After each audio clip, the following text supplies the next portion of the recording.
Winning begins at home. We are working on some of the lessons that I learned a few years ago, wrote them down, and we've been talking about them the last couple of days. And I think it's such a fascinating conversation. We talked about adversity on Tuesday, had a little break on Monday because of the holiday, but we talked about adversity being the path to resilience. And how many people do I know that have gone through something really hard?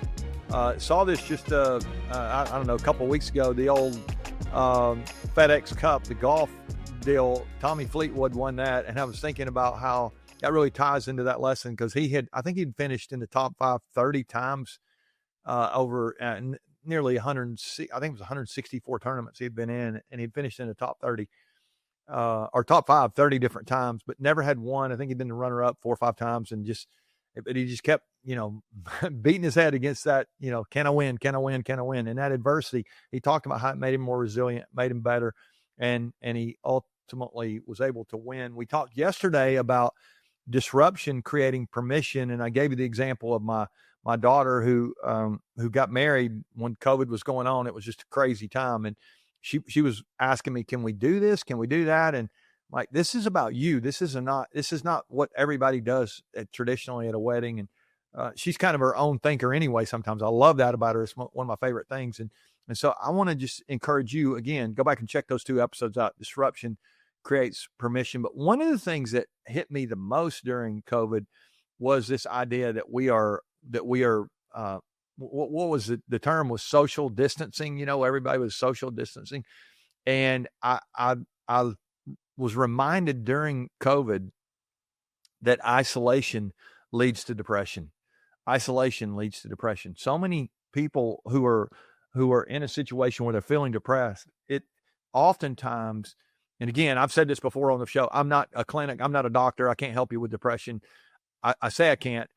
If you're in isolation and you're depressed, it just go make a friend. It's like that simple, that if you have people around your life, it is harder to find yourself falling into depression. If this, again, isolation is what leads to that so many times.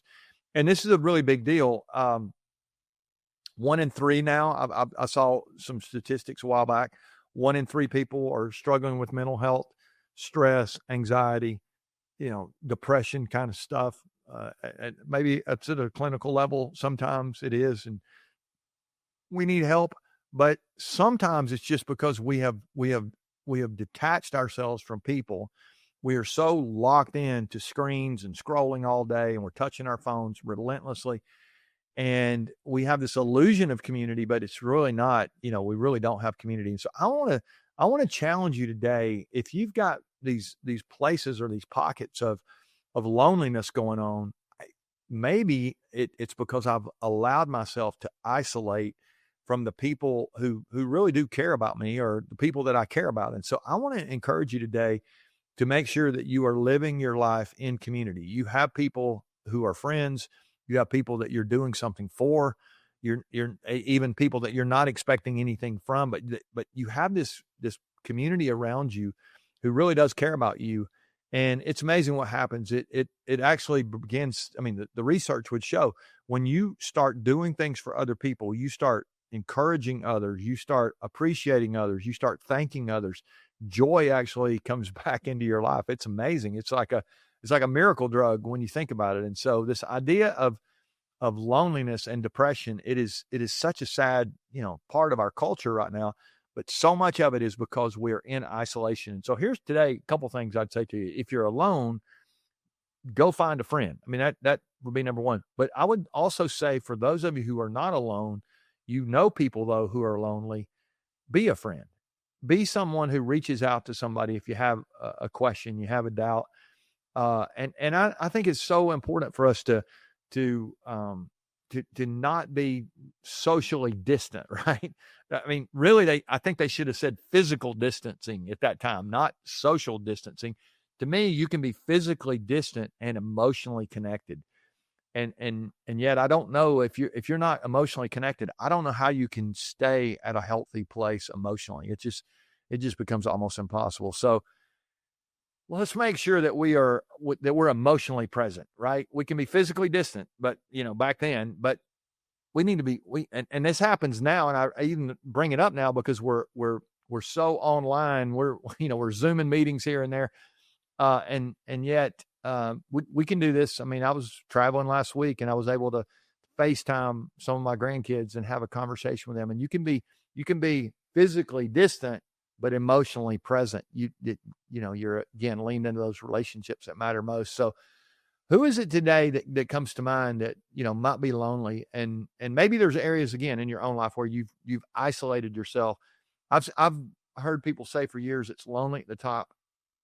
I always tell leaders it's only lonely at the top if you go to the top by yourself. The goal is to get to the top together. And I think that's so true, not just at work, but in family life as well. We want to make sure that we're together, we're checking on each other. And is it possible today that you have people living under your own roof who are, they're emotionally distant? There's this lack of connection going on. I've said before that proximity is not the same thing as intimacy. We've got to work hard. We can drive kids to school or to practice or whatever every day and still not connect with them. Or we can even sleep with somebody in the same bed and not be really emotionally connected if we're not careful. I know so many people, they've been married 40, 50 years and there's just this distance in their relationship. There's almost a silent divorce going on. And that's not what we want. We want to make sure that we are locked in and we are loving the people around us the way we should be. We've got people around us who love us, encouraging us. And I think we do that, it's really going to be hard to be depressed if you understand that people are counting on you and you're doing what you can for them. And they, there's this reciprocal deal going on. So powerful. So again, there's probably people that need clinical help, but for most of us, we need a buddy. And if we'll get that, I think we'll be on our way to a better place. All right. Love you guys. Hope you'll continue to share with your friends and family. I've got one more lesson that I learned during that time. And I think this one might be, it's going to sound very simple tomorrow, but it might be the most important. Hope you'll join us for that. Remember, winning begins at home.